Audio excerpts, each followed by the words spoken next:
dikurangi loh, dikurangi. Tenang lah senang. Banget sih aku. Enggak, dia kan aku oleh anak dari mulai dia mulai kelas. Atau aku gak gue, kalau aku sama Panto. Paling gitu, tapi perkiraan seperti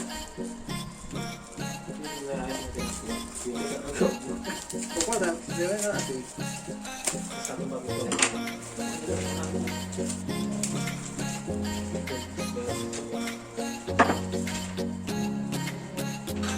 Oke, kita akan mereview guntingnya ya teman-teman. Bagaimana guntingnya, bagus atau tidak? Gunting harga berapa Pak? 150.000 satu biji ya.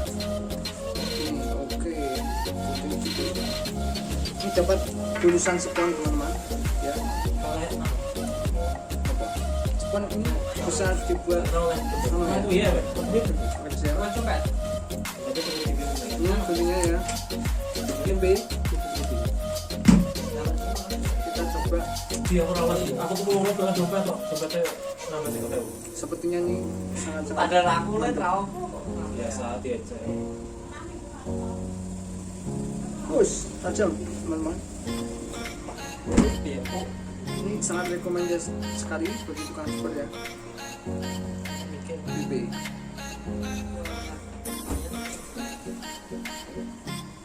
Ini 6 inci. Katakan siapa? Recommended. Guntingnya juga mantap. Dibanding dengan ini. Rainbow ya teman-teman. Ini 350 ya. Sebenarnya harganya ini hampir sama, 300-an ke atas. Cuman karena saya beli satu ya, 150 sekian. Oke, cukup sekian, semoga bermanfaat. Selamat mencoba ya di lapaknya masing-masing. Assalamualaikum warahmatullahi wabarakatuh. Salam satu mau Bojonegoro. Mantap.